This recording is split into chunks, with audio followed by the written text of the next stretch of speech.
All right, let's get this show started.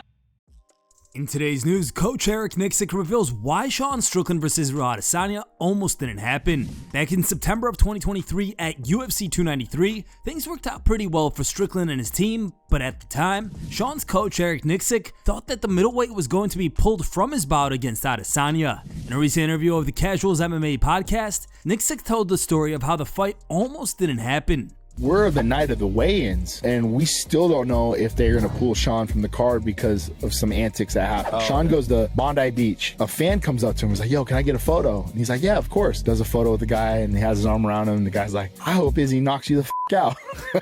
Bro. So Sean just has his arm around him and just punches him in his gut. I get a call from our manager, Lance. He's like, where are you? And I was like, I'm in my hotel. He's like, where's Sean? I think Bondi Beach. Why? What happened? And so nothing said about this for 2 days. Sean doing his press conference, like, man, how's it been in Australia? How the fans been treating you? He's like, man, they're awesome. They're amazing, except for this one asshole. And then I punched him in his belly. And I'm like, no.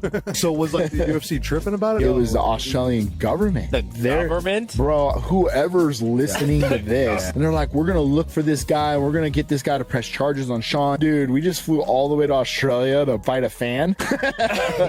The Irish court passes a new order on Conor McGregor. McGregor has yet again found himself losing money and most likely peace of mind because of the civil case filed against him by Nikita Hand. Recently, the former UFC double champion had been found liable, having to pay more than $250,000 in damages. Now, Justice Alexander Owens has ordered McGregor to pay the entire cost of the legal case to Nikita Hand. The civil case lasted about 12 days, and it's estimated to have cost around $1.58 million. As per the Irish Examiner, the judge has said in court, there was always going to be costs against McGregor. Let's face it. During the latest proceedings, the judge also spoke about McGregor's activity on social media, where he's made numerous statements attacking the verdict and revealing plans to appeal the judgment against him. Judge Owens said on Thursday that he hasn't yet decided what he will do about McGregor's statements, but that he could potentially charge him with contempt of court, calling his actions highly irresponsible. Belal Muhammad reveals he considered amputating his toe. In a recent interview with MMA Junkie, Belal spoke about the injury that forced him to withdraw from UFC 310. The injury led to a horrific toe infection that left him unable to fight. However, Muhammad said that he was considering amputating his toe so he could make it to fight night, saying, literally, it got to the point where I was like, bro, what if you got rid of the toe?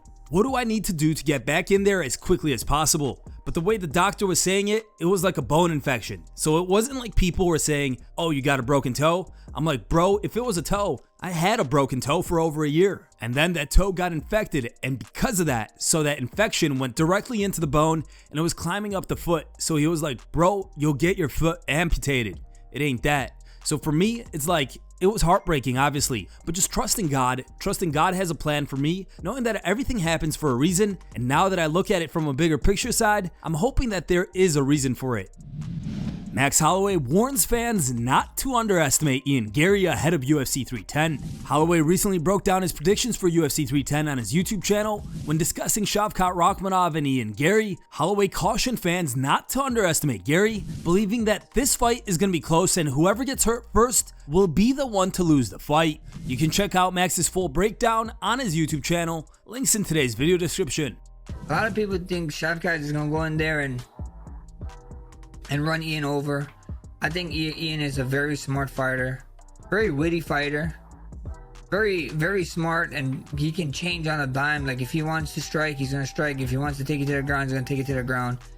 Very complete mixed martial artist. Very game to fight anyone. As you can see, he was booked to fight Buckley, but then Shavkat needed a dance partner. He stepped up for it. I mean, this fight is gonna be insane, man.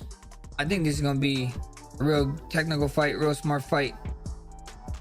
I can see Shavkat getting a hold of something and just squeezing his neck off or his arm. I don't know. But is he going to be able to take the strikes from Ian on the stand-up? Because Ian is a super, super sharpshooter, bro. It's going to be a fun one, man. I think so. In this fight, whoever gets hurt first and the other guy is going to capitalize on it. That's what I think. I think the first man to get hurt loses this fight. Alex Pereira and Jamahal Hill get into an altercation. After multiple heated exchanges on social media over the past few months, Pereira and Hill finally crossed paths at the UFC Performance Institute on Thursday. Pereira seemingly challenged Hill after Hill had walked up on his former foe during training, saying, "Not on Twitter now." After Alex threw the gloves at Jamahal, he responded, "For free?" refusing to pick up the gloves, later saying he didn't need them.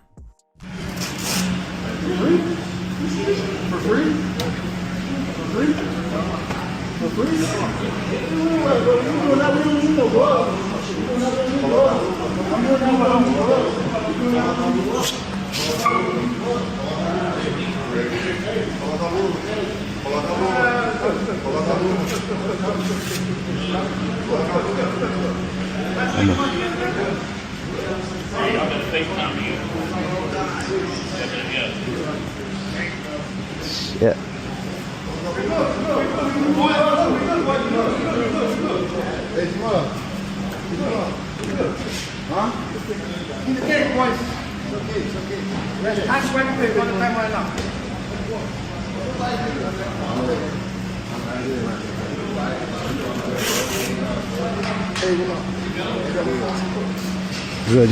Here's another angle of the encounter posted by Full Violence.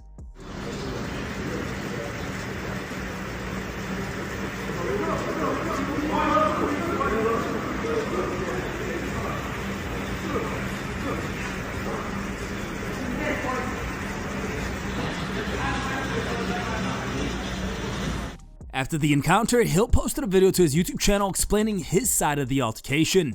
So I was at the PI earlier, and Alex was there. Just went to go up and have a conversation, ask him what we doing. Since we don't have to talk about it across Twitter. Initially, when I went up to him, it was smooth. It was like, don't run the heavyweight. We need to run this back. His translator said, like, oh, he said, you still asleep, or you still woke up and shit. Like, I'm wide awake. I'm wide awake now. You can get put to sleep for real.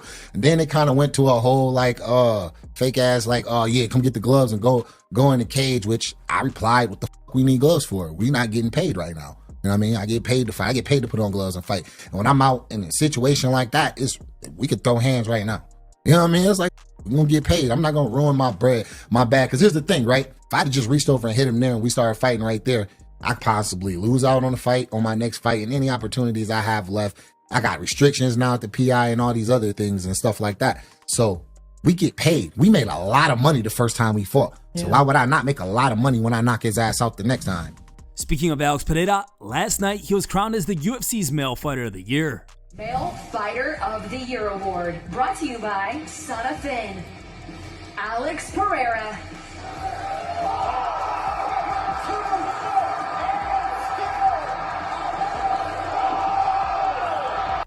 I'm very happy to win this award. It means a lot to me. I have to thank first and foremost Glover Teixeira. He's a guy that taught me a lot. He's a guy that taught me a lot inside and outside of the cage, and he keeps doing that. So thank you a lot to Glover Teixeira and everyone in my team.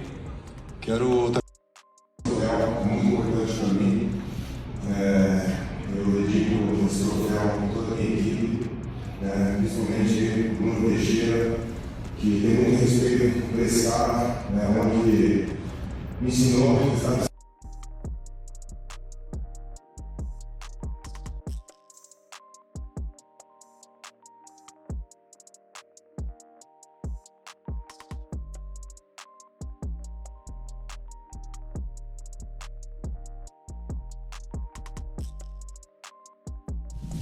After the ceremony, Pereira was asked about the altercation with Hill, sharing his side of the story. There was a video that came out today of you and Jamahal Hill in a little altercation at the Performance Institute. Can we get your side of exactly what happened there?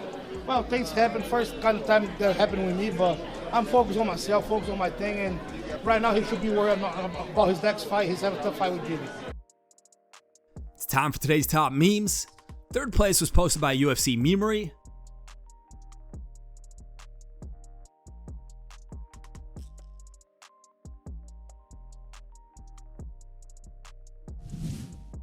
Second place was posted by As Immediate Concert. The top pick was posted by As Shopped As It Gets.